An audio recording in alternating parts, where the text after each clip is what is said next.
Welcome है guys आपका एक और वीडियो में। उम्मीद है सब बढ़िया होंगे, खैरियत से होंगे। भाई ठंडी हो गई है, जो यूके में स्टूडेंट्स अपना थोड़ा ध्यान रखो। मेरा तो खुद गला पकड़ा गया है, क्योंकि ना हवा चलती है तब ठंड लगती है। वैसे अगर टेम्परेचर 8-9 डिग्री है, 10 डिग्री है, नहीं पता लगता। बट जब हवा चल रही होती है ना 20 किलोमीटर, फिर तो पूछो मत, फिर एकदम से ठंडी लगती है। वही थोड़ा ध्यान रखो। मैं तो खुद थोड़ा डाउन हो रखी है बॉडी।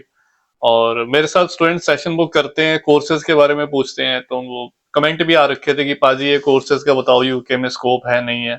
तो आज ना कुछ और बात नहीं करनी है।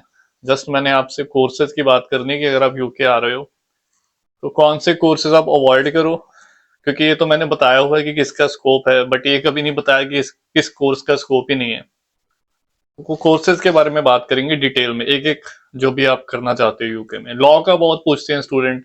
भाई लॉ मत करो यूके में, मैं लिटरली बता रहा हूँ, कोई फायदा नहीं है। बहुत स्टूडेंट है जो लॉ करना चाहते हैं। यहाँ पे आपको स्पॉन्सरशिप नहीं मिलेगी लॉ करके। किसी लॉयर के अंडर आप काम करोगे जैसे इंडिया में करते हैं ना, तो यहाँ भी वैसे करोगे। वो टेम्परेरी, जब तक आपका वीजा आपको काम दे देंगे, वो पैसे भी इतने अच्छे नहीं देते। वो काम करवाएंगे, आप काम सीख लोगे, फिर जाके इंडिया में काम करना है। अगर तो आपके लॉ करके इंडिया में जाके करना है कुछ, फिर तो करो लॉ। अगर आपको है कि यूके में ही सेटल होना है, यहाँ पे जॉब करनी है फील्ड में, या यहाँ पे ही करना है काम अपना, यहाँ पे अपनी फर्म आपने ओपन करनी है ना, अपने नाम पे अपने काम करना है, तो फिर मजा नहीं आएगा आपको, मैं आपको बता दूं।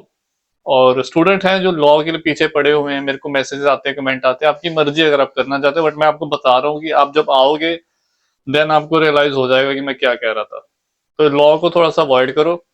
और एप्लीकेशंस का पूछ रहे हो, तो देखो भाई एप्लीकेशंस तो अभी नवंबर में ना कुछ यूनिवर्सिटीज अब क्लोज होनी शुरू हो जाएंगी। बट यूके की खास बात यह है कि यहाँ पे काफी ऑप्शंस रहती हैं। फेब्रवरी इनटेक है, मार्च इनटेक है। तो अगर अभी जनवरी भी है, यूनिवर्सिटीज तो हैं अभी। अगर आप एप्लीकेशन करना चाहते हो मेरे थ्रू, तो मैंने आपको फॉर्म दे रखा है डिस्क्रिप्शन में, एक बार चेक कर लेना, वहां पे डॉक्यूमेंट्स अपलोड कर देना। मैं आपको विद इन 1 से 2 दिन में कांटेक्ट कर लूंगा और आपका प्रोसेस भी हो जाएगा। फर्दर आपकी अकोमोडेशन में भी हेल्प होगी। ऐसा नहीं है कि वीजा आ गया तो हम पीछे हो जाएंगे। यहाँ पे ऑलरेडी काफी स्टूडेंट्स डिफरेंट सिटीज में है जो मेरे टच में है, तो अकोमोडेशन का भी आपका सॉर्ट आउट हो जाएगा। बट पार्ट टाइम जॉब तो देखो आपको खुद ढूंढनी पड़ेगी। और स्पेशली जो जनवरी में आने वाले हैं, वो मैं एक वीडियो बनाऊंगा वैसे। भाई अपना ना 2 से 3 महीने के एक्सपेंस तो जरूर लेकर आना। जनवरी फरवरी मार्च एटलीस्ट आ गया, और 3 महीने का खर्चा होना चाहिए। मैं नहीं कहता कि 1 महीने का लेकर आ जाओ और आते सर आपको काम मिल जाए, क्योंकि इन मंथ में ना दिक्कत आती है जॉब्स की। तो इसलिए मैं बोलूंगा कि आप 3 महीने के एक्सपेंस अपने लेकर आना। और आपने अगर अप्लाई करना है तो मैंने बता दिया, आप मेरे को कांटेक्ट कर सकते हो। मैं आपको 1 से 2 दिन में कांटेक्ट करके आपका एप्लीकेशन हो जाएगा, और ऑफर लेटर भी आपका 2 से 3 दिन में आ जाएगा। अभी हम बात करेंगे यार कोर्सेज का ना। देखो जो बैचलर वाले हैं, नर्सिंग के लिए आ सकते हो, मैं मना नहीं करता। बैचलर वाले कहते हैं पाजी आप मना करते हो, बैचलर नर्सिंग करनी है, मोस्ट वेलकम है। ये कोर्स बहुत अच्छा है, जॉब ओरिएंटेड है। यहाँ पे आपको प्लेसमेंट भी करवाती है यूनिवर्सिटी, और इनका टाई अप रहता है हॉस्पिटल्स के साथ। 12-12 घंटे आप वहाँ पे सीखते हो, प्रैक्टिकल चीजें रहती हैं। तो ये कोर्स लेकर आओ। अगर आपका बजट है, अगर आपके मम्मी पापा, आपकी फैमिली आपको सपोर्ट करती है, वो आपका लाइक 40 से 50 लाख इन्वेस्ट कर सकते हैं, क्योंकि इतना फीस तो आएगी आपकी नर्सिंग में। और मैं आपको ये बता दूं, स्टूडेंट ये भी पूछते हैं क्लासेस कितने दिन। देखो 5 दिन जाना पड़ेगा आपको नर्सिंग में, इतनी रहती ही रहती हैं। और 2 दिन आप काम करोगे। कई बार की छुट्टियों में आपने काम ज्यादा कर लिया, गर्मियों की छुट्टियां होंगी है ना, ईस्टर वेकेशन होगी या क्रिसमस के टाइम पे, तो ऐसे जो छुट्टियां आती है तब आप काम कर सकते हो।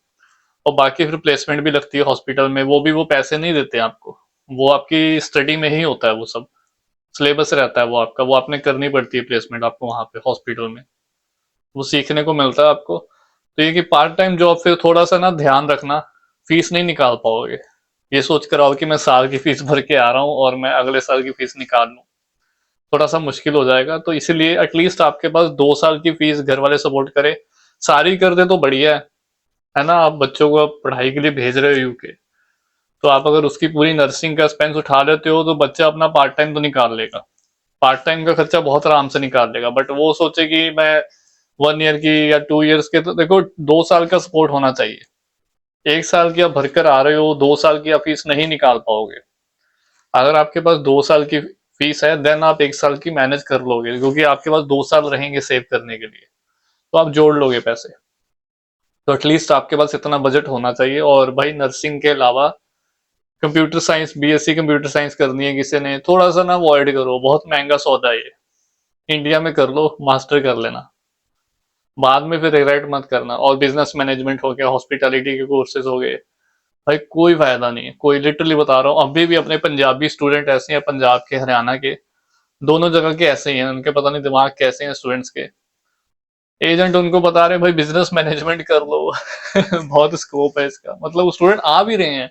और जब मेरी बात होती है ना मेरे साथ, वो सेशन पाजी मेरा बिजनेस मैनेजमेंट कोर्स है, फिर वो यहाँ पे उनकी आवाज ही चेंज हो जाती है भाई, एकदम से ऐसा लगता है कि पता नहीं दुखी हो रखे हैं, रिग्रेट कर दिया। तो पहले अगर आप मेरी वीडियो देखते हो तो ऐसे पंगा नहीं लोगे। आ गए हो, अब आपका फीस भरने का भी दिल नहीं है कि 15,000 पाउंड अब नेक्स्ट ईयर कौन भरे, आप देख रहे हो स्पॉन्सरशिप तो पॉसिबल नहीं है। अब आपको वीजे की टेंशन है, वीजा विड्रॉ कर देंगे, वापस जाए क्या करे, अपनी प्रोफाइल खराब कर लोगे, समझ रहे हो। तो थोड़ा सा देख के, एक बार केस खराब हो गया ना, फिर और कंट्री में ट्रैवल करना भी मुश्किल हो जाएगा अगर आपकी हिस्ट्री खराब होगी। यूके की हिस्ट्री की बात कर रहा हूँ। तो पहले से प्लानिंग करके चलो, रश मत करो भाई, पेशेंस रखो। कभी भी आप लेट नहीं हुए लाइफ में। हम भी आए थे तो हम भी 26-27 की एज में यूके आए, ठीक है, बता रहा हूँ मैं आपको। तो आते हैं यहाँ पे 30-35 में भी लोग आते हैं, ऐसा नहीं कि आप 18 के हुए तो आपको भी आना ही आना है। थोड़े मेच्योर हो जाओ, ग्रेजुएशन इंडिया में करो।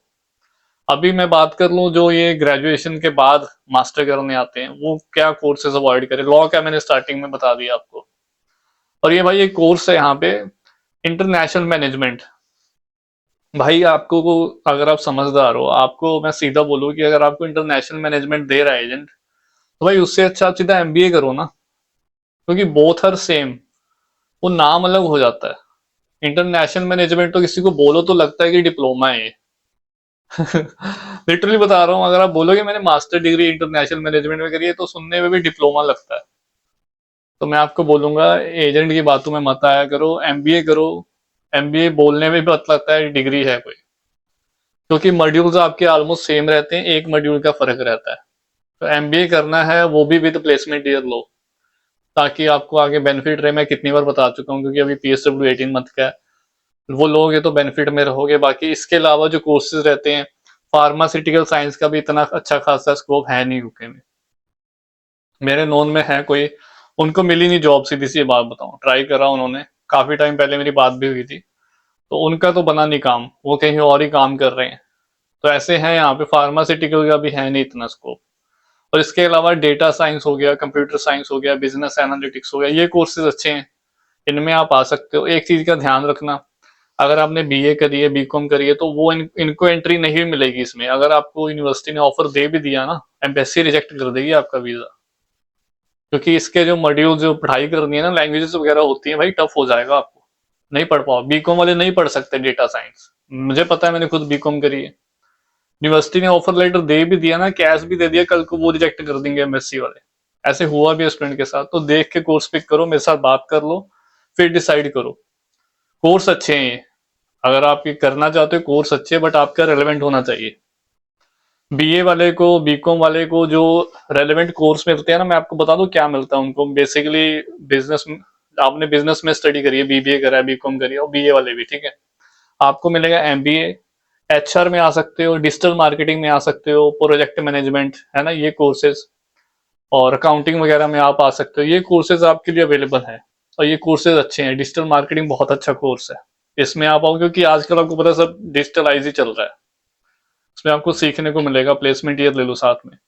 ये कोर्सेज हैं, ये थोड़े स्पेसिफिक हो जाते हैं। एमबीए में आपके सारे मॉड्यूल्स कवर होते हैं। एमबीए में आपके एचआर भी होगा, सप्लाई चेन का भी होगा, उसमें आपका मार्केटिंग का भी होगा, अकाउंटिंग का भी होगा। बट अगर आप सेपरेट करते हो एचआर भी, उसमें एचआर की ही पढ़ाई होगी, फिर आपको जॉब भी उसी फील्ड में ढूंढनी पड़ेगी। एमबीए वाला ऑलराउंडर रहता है, आप किसी भी फील्ड में जॉब कर सकते हो, क्योंकि इसमें सभी मॉड्यूल्स रहते हैं। वो आपका पर्सनल डिसीजन है। जॉब आपको ऐसा नहीं कि मिलेगी नहीं, वीजा है तो जॉब मिलती है यूके में, प्रॉब्लम आती है स्पॉन्सरशिप की।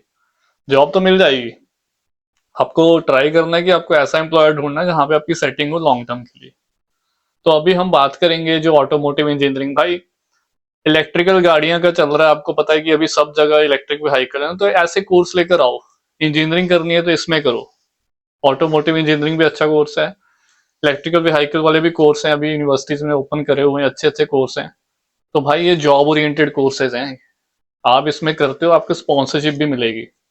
और आपको पता है अभी ईवी का ही चल रहा है, तो इनके रेलेवेंट थोड़े कोर्स लो जैसा टाइम चल रहा है, क्योंकि यूके में यूरोप में तो अभी ईवी, इंडिया में भी हो ही चुका है अभी धीरे धीरे। टेस्ला आई थिंक एंटर हो चुकी है इंडिया में भी अभी। देखना आने वाले टाइम में इंडिया में भी ईवी गाड़ियां ही चलेंगी। तो ये फ्यूचर है। बाकी साइबर सिक्योरिटी हो गया, एआई हो गया, ये कोर्स अच्छे हैं, ये फ्यूचर है भाई, ये तो इनमें आप आ सकते हो। लॉ का बता दिया मैंने। हॉस्पिटैलिटी ठीक ठीक है, एमएससी इन हॉस्पिटैलिटी, उसमें इतना है नहीं स्कोप, ठीक है।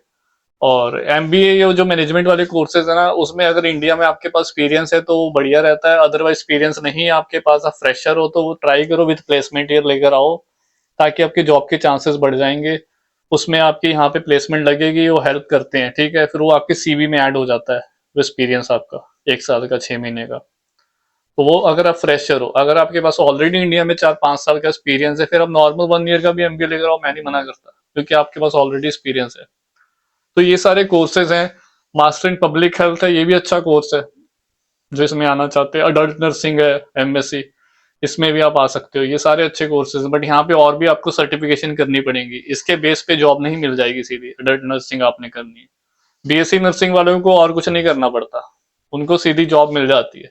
बट यहाँ पे अगर आपने ये करना है एमएससी, देन आपको साइड बाई साइड ना और भी सर्टिफिकेशन करनी पड़ती है। एनएचएस की आप वेबसाइट पे जाके चेक कर लेना। तो गाइस वीडियो बहुत लंबी हो जाएगी। ये कोर्सेज हैं, इंपॉर्टेंट है, मैंने बता दिया, और क्या अवॉइड करने हैं वो भी मैंने बता दिया।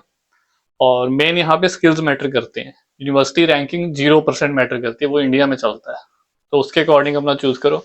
अगली वीडियो में मिलते हैं, बात करते हैं। अपना ध्यान रखें, टेक केयर, बाय बाय।